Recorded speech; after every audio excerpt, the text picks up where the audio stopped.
অভয়া হত্যার 1 বছর, অভয়া হত্যার পর থেকে গোটা রাজ্য জুড়ে উচ্ছৃঙ্খল জনতা তারা রাস্তায় নেমেছিল, গোটা রাজ্য গোটা দেশ রাজপথে নেমেছিল। সেই আন্দোলন সংগঠিত করেছিল জুনিয়র ডাক্তাররা। আন্দোলনের নেতৃত্ব, আন্দোলনের মুখ এই মুহূর্তে আমাদের সঙ্গে রয়েছেন আশরাফুল্লাহ নাইয়া। আশরাফুল্লাহ থেকে জেনে নেবো আন্দোলনের গতিপথ কি হবে, ন্যায় বিচারের যে লড়াই সেই লড়াই কিভাবে এগোবে, ন্যায় বিচারের জন্য লড়াই, সেই লড়াই কোন পথে এগোবে। 1 বছর হয়ে গেল এখনো ন্যায় বিচার পাওয়া যায়নি।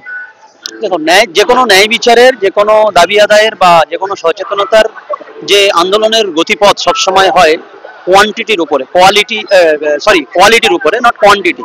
কতজন মানুষ থাকলো, কত সংখ্যা হলো, তার চেয়ে বেশি কোন মানুষগুলো কোন চিন্তাধারা নিয়ে আন্দোলনটা এগিয়ে নিয়ে যাচ্ছে। আমরা এটা প্রথম থেকে বিশ্বাস করি যে আমরা এই ধরনের খুন ধর্ষণের বিরুদ্ধে কিভাবে প্রতিরোধ করব, তার প্ল্যান কি, কিভাবে প্রশাসন কোন কোন জায়গায় ফেল করছে, কোন কোন প্রশাসনিক আপনার যে টুলস আছে, যেগুলো আপনার সিবিআই ইনভেস্টিগেশন টিম হোক, তারপরে আপনার ল টিম হোক, তারপরে আপনার কোর্টের বিচার হোক, প্রত্যেকটা যে টুলগুলো সেগুলো কিভাবে মজবুত করা যায়। এবং এই সমস্ত জায়গা মজবুত করতে গেলে একটা জনসচেতনতা লাগবে, মানুষকে বুঝতে হবে। শুধু দল বেঁধে প্রচুর ভিড় হলো মানেই প্রচুর আন্দোলন সফল হলো, এটা আমরা মনে করি না। আমরা মনে করি কোয়ালিটি ম্যাটার করে, মানুষকে সচেতন করতে হবে, পূর্ণ নাগরিক যে ভাবনা, সেই ভাবনাটা তাদেরকে চেতনার যে জায়গাটা সেটা তৈরি করতে হবে। এবং মানুষকে বুঝতে হবে কি কি জায়গায় তারা বিচার পাচ্ছে না, কোন কোন বাধার জন্য বিচার পাচ্ছে না তারা, সেই বাধাগুলো কোন কোন পদ্ধতিতে কেটে ওঠা যায়, সেই জায়গাটা তাদেরকে শিখতে হবে, শেখাতে হবে। যারা জানবে তারা শেখাবে, যারা সাহায্য করতে পারবে তারা সাহায্য করবে, যারা প্রতিরোধ করতে পারবে তারা প্রতিরোধ করবে। কেউ আপনার রাস্তায় নেমে প্রতিরোধ করবে, কেউ বুদ্ধি দিয়ে প্রতিরোধ করবে, কেউ আপনার পিছন থেকে সাপোর্ট করে প্রতিরোধ করবে। কিন্তু প্রতিরোধ করতে হবে এবং প্রত্যেকটা স্তরে, সেখানে ক্ষমতার যে লেভেল পর্যন্ত হোক না কেন, মানুষকে তার যে মানুষের সবচেয়ে বড় ক্ষমতা, চেতনার যে সবচেয়ে বড় ক্ষমতা, বুদ্ধিদীপ্ততার আপনার মানে জ্ঞানের যে সবচেয়ে বড় ক্ষমতা, শিক্ষার যে সবচেয়ে বড় ক্ষমতা, সেইগুলোকে একত্রিত করে আন্দোলন চালিয়ে যেতে হবে এবং সেটা ধীরে ধীরে মানুষের মধ্যে আরো ছড়িয়ে দিতে হবে।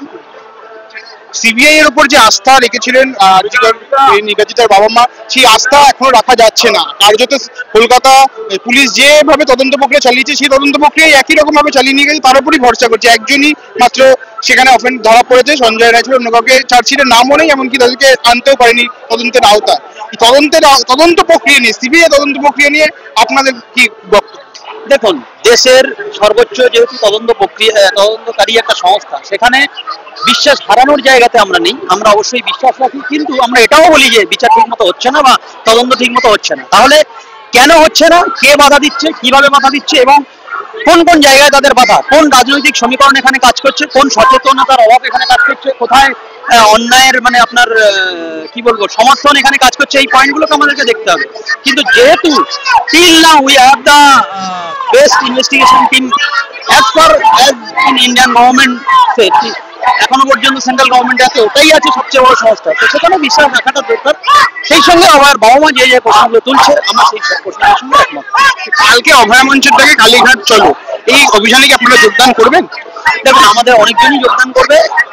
আমরা আজকেও অভয় মঞ্চের লোকজন আসবে। আমরা বলেছি এর আগে যে অভয় মঞ্চ যেহেতু প্রথম থেকেই একটা রাজনৈতিক ব্যানারে এবং পতাকা ছাড়াই আন্দোলন প্রথম থেকে করে আসছে, আমরা অভয় মঞ্চে অনেক প্রোগ্রামে গেছি, অভয় মঞ্চ আমাদের প্রোগ্রামে ভর্তি হচ্ছে। তো আমাদের আমরা সবাই যোগদান না করতে পারলেও আমরা যোগদান করবো। এবং আমরা মনে করি শুধু অভয় মঞ্চের নয়, যত নাগরিক সমাজের যেখানেই আপনার এ ধরনের আন্দোলন হবে, যে কোনো অভিযান হবে, মানুষ যদি বিচার চায়, মানুষ যদি অন্যায় প্রতিরোধ করতে এ ধরনের বিচার চায়, সব ক্ষেত্রে আমরা যাবো।